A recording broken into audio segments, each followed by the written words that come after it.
नमस्कार, DSL law point में आप सबका स्वागत है। मैं हूं आपका मित्र धीरज कुमार त्रिपाठी। हम लोग अपने पिछले वीडियो में धारा 64 भारतीय न्याय संहिता तक को देख लिए थे और पढ़ लिए थे। आज हम लोग धारा 65 भारतीय न्याय संहिता को पढ़ेंगे और समझेंगे। धारा 65 दो धाराओं में बटा हुआ है। धारा 65 कहती है कि कतिपय मामलों में बलात्संग के लिए दंड क्या दिया गया है। तो इसकी धारा 1 कहती है कि जो कोई व्यक्ति 16 वर्ष से कम आयु की किसी महिला से बलात्संग करता है तो वह कठिन कारावास से, जो कि 20 वर्ष से कम की सजा नहीं होगी तथा मतलब होगी, किंतु जो आजीवन कारावास तक हो सकेगी, जो उसके शेष प्राकृतिक जीवन काल तक का होगा, दंडित किया जाएगा और जुर्माने से भी दायी होगा, मतलब जुर्माना भी देना होगा।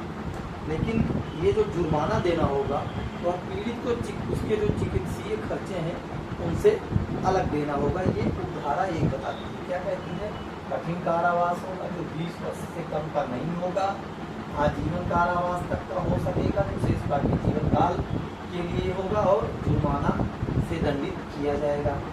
इसकी धारा 2 कहती है 12 वर्ष से कम आयु की किसी महिला के साथ बलात्संग अगर कोई करता है तो कौन सा दंड उसको दिया जाएगा। तो उसे कठिन कारावास जो कि 20 वर्ष से कम का नहीं होगा, आजीवन कारावास शेष प्राकृतिक जीवन काल तक का दंड दिया जाएगा और जुर्माना भी दिया जाएगा। लेकिन यहाँ मृत्यु दंड का भी प्रावधान किया गया है। यदि 12 वर्ष से कम की किसी महिला के साथ बलात्संग किया जाता है तो उस व्यक्ति को, ऐसे करने वाले को मृत्यु दंड भी दिया जाएगा। अगली धारा हम लोग पढ़ते हैं, धारा 66।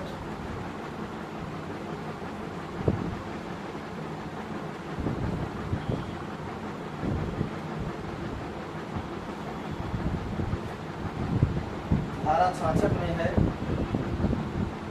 धारा 66 पीड़िता की मृत्यु या सतत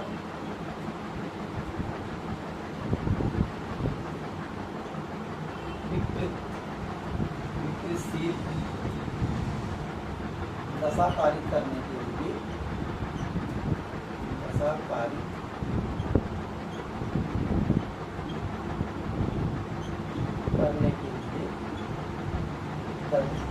इसमें क्या दिया जाएगा दंड। इसमें क्या कहा गया है? कहा गया है कि जो कोई धारा 64 की धारा 1 या 2 के अधीन दंडनीय कोई अपराध करेगा और ऐसे अपराध के दौरान ऐसी कोई क्षति पहुंचाएगा जिससे स्त्री की मृत्यु हो जाती है या जिसके कारण उस स्त्री की दशा सतत विकृतिशील हो जाती है, वह ऐसी अवधि के कठिन कारावास से, जिसकी अवधि 20 वर्ष से कम की नहीं होगी किंतु जो आजीवन कारावास तक हो सकेगी, जिससे उस व्यक्ति के शेष प्राकृतिक जीवन काल के लिए कारावास अल्परेखा या मृत्यु दंड उसे दिया जाएगा।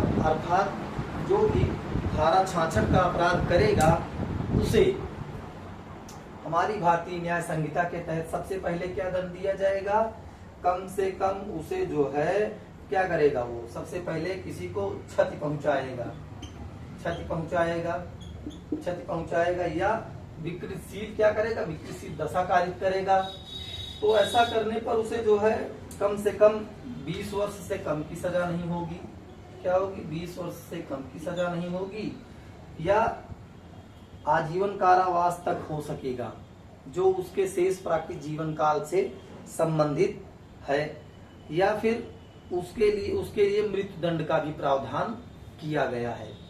धारा 67 है, पति द्वारा अपनी पत्नी के साथ पृथक्करण के दौरान मैथुन, अर्थात पति और पत्नी जुडिशियल सेपरेशन में हो या अलग अलग रह रहे हो, उसके द्वारा उसके साथ आप यदि जबरदस्ती कोई बलात्संग करते हैं तो आपको जो है कम से कम 2 साल की सजा होगी, जो 7 वर्ष तक हो सकेगी और जुर्माने भी देने पड़ेंगे। अर्थात जो कोई अपनी पत्नी के साथ जो पृथक्करण की डिग्री के अधीन या अन्यथा पृथक रह रही है, मतलब आपसे अलग रह रही है, उसकी सहमति के बिना मैथुन करेगा, वह दोनों में से किसी भांति के कारावास जो 2 वर्ष से कम की नहीं होगी, किंतु जो 7 वर्ष तक का हो सकेगा दंडित किया जाएगा और जुर्माने का भी दायी होगा। धारा 68 है प्राधिकार में किसी व्यक्ति द्वारा मैथुन। तो इन सब में जो रेप के मामले हैं इसमें दंड बहुत महत्वपूर्ण है, दंड ही पूछे जाते हैं। तो धारा 68 में जब किसी के प्राधिकार में किसी की जो है किसी के साथ मैथुन या बलात्संग किया जाता है तो उन्हें जो है कम से कम कठिन कारावास जो कि 5 वर्ष से कम नहीं होगा, जो 10 वर्ष तक का हो सकेगा और जुर्माने के लिए दायी होगा। इसमें कौन से आते हैं, जैसे कोई किसी के प्राधिकार में है या वैश्वासिक संबंध रख रहा हो या कोई लोक सेवक है, जेल का कोई अधिकारी हो, प्रतिपेषण गृह का कोई अधिकारी हो या फिर कोई अस्पताल के कर्मचारी हैं, ये लोग अगर ऐसा विश्वास बना करके किसी के साथ कोई रेप करते हैं तो उन्हें कम से कम जो है 5 वर्ष की सजा होगी या वो 10 साल तक का हो सकेगा और जुर्माने के लिए भी दंडित किया जाएगा।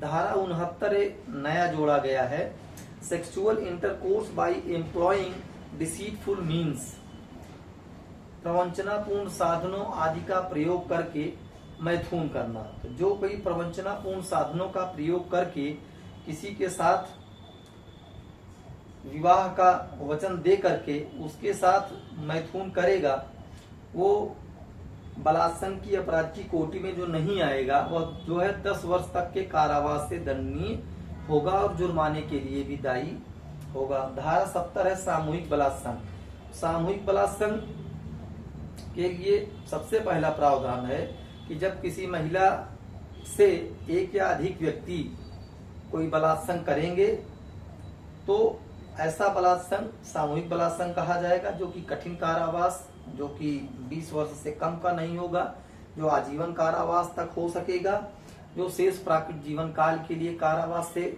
माना जाएगा और जुर्माने के लिए भी दंडित किया जाएगा। तथा उपधारा 2 कहती है कि यही सामूहिक बलात्संग 18 वर्ष से कम आयु की किसी महिला के साथ किया जा रहा है तो ऐसी स्थिति में उसे आजीवन कारावास का दंड दिया जाएगा या फिर जो उसके आजीवन कारावास जो शेष प्राकृत जीवन काल के लिए होगा और जुर्माना से दंडित किया जाएगा या फिर उसे मृत्यु दंड से दंडनीय किया जाएगा। धारा 71 है पुनरावृत्ति करता अपराधियों के लिए दंड। पुनरावृत्ति करता मतलब जो बार बार रेप के ऑफेंडर हैं, जैसे धारा 64, 65, 66 या 70 के अधीन पहले भी उन्हें दंडित किया जा चुका है, फिर उन्होंने अपराध किया, यदि ऐसा अपराध करते हैं तो उन्हें आजीवन कारावास से दंडित किया जाएगा जो कि शेष प्राकृत जीवन काल के लिए होगा या फिर उन्हें मृत्यु दंड से दंडित किया जाएगा।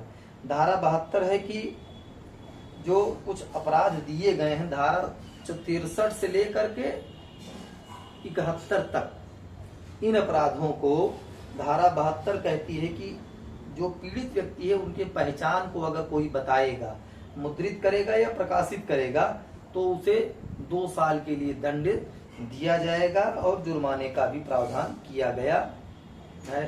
अब धारा 73 है कि अनुज्ञा के बिना न्यायालय की कार्यवाहियों से संबंधित किसी मामले का मुद्रण या प्रकाशन करना। जो कोई धारा 72 में निर्दिष्ट किसी अपराध की बाबत किसी न्यायालय के समक्ष किसी कार्यवाही के संबंध में कोई बात उस न्यायालय की पूर्व अनुज्ञा के बिना मुद्रित या प्रकाशित करेगा, वह दोनों में से किसी भांति के कारावास जिसकी अवधि 2 वर्ष तक हो सकेगी दंडित किया जाएगा और जुर्माने का भी दायी होगा। ये निचले न्यायालय के आदेश होते हैं। उच्च न्यायालय या उच्चतम न्यायालय के निर्णय का मुद्रण या प्रकाशन करना इस धारा के अपराध की कोटि में नहीं आता है। तो दोस्तों, हम लोगों ने आज के अपने इस वीडियो में धारा 65 से लेकर के धारा 72 तक के दंडों को समझा है, क्योंकि इसमें मेंस से क्वेश्चन नहीं बनते हैं, प्री से ही क्वेश्चन आते हैं और दंड से ज्यादा पूछे जाते हैं। तो इनके विषय में पढ़ा एक आता है तो यही धारा 72 जो है कि पीड़ित व्यक्ति की पहचान का प्रकटीकरण करना, ये पूर्व में धारा 72 जो बीएनएस है, धारा 72 बीएनएस, ये पूर्व में 228 का आईपीसी था, आईपीसी था ये। तो ये जो है कभी कभार मेंस में पूछ लेता है कि इसके क्या प्रावधान है। तो हम लोगों ने आज दोस्तों अपने इस वीडियो में पढ़ा। आगे हम लोग जो है पढ़ेंगे धारा 74 के से लेकर के आगे, जो कि महिला के विरुद्ध आपराधिक बल और हमले के विषय में दिए गए हैं, उनके विषय में पढ़ा जाएगा। मित्रों नमस्कार, जय हिंद, जय भारत।